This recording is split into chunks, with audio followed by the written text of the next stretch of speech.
Just yesterday, I created a video about dictator Zelensky and his low mobilization. Then we received news. On April 4, 2024, Ukraine submitted a written request to the Council of Europe for a partial exemption from following the European Convention for the Protection of Human Rights and Freedoms.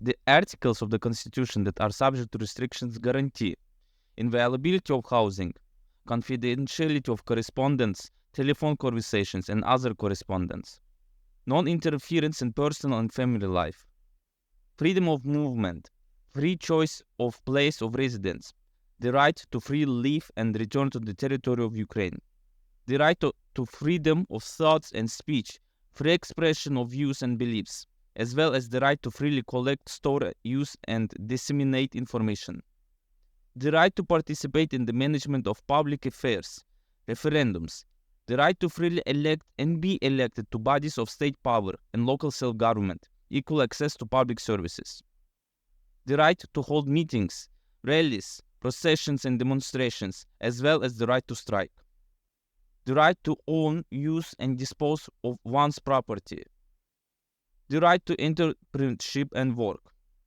right to education. The document further lists which measures applied in Ukraine during martial law can be considered a derogation from the Convention for the Protection of Human Rights and the International Covenant on Civil and Political Rights.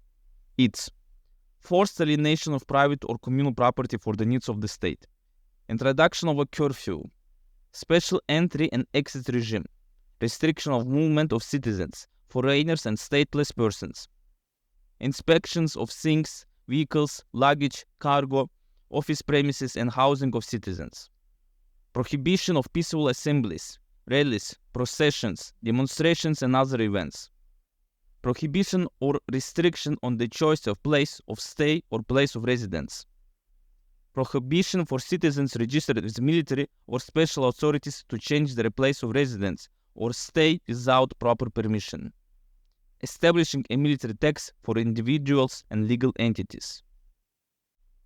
There is no explanation or justification for what we just saw. Zelensky banned elections in Ukraine, closed borders, and forced Ukrainians abroad to come and die in Ukraine. What else would people need to see for them to understand that Zelensky is a dictator? Zelensky is at war with Russia, you could say. However, the dictator Putin, as the West calls him, did not close the borders when mobilization happened. Many of my friends left the country, but now most of them have returned.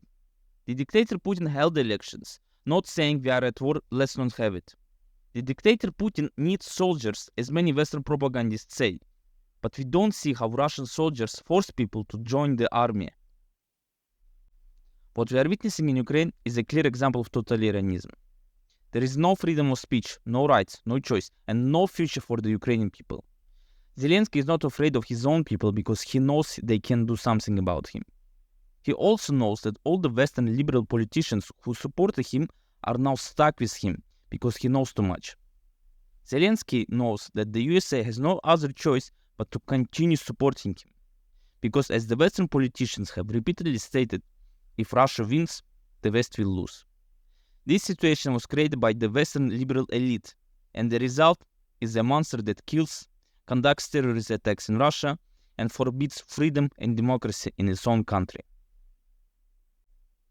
When I read comments about why I always talk about the West, because of such news, because this is not normal. Every time I think, okay, let's talk a little differently, the Western elites, the Western politicians, make something so horrible, so evil, that I cannot say what we are witnessing is normal. It is not. You cannot always blame other countries, or others, how Westerners say, dictators. No, you are not in the fight with dictators. You are in the fight with the fear of losing power, with fear of losing dominance over the entire world. And the only way to stop this inevitable in the eyes of the Western elites is to create such monsters, such conflicts in the borders of those who dares to stand against the abnormal order of the crazy Western elites.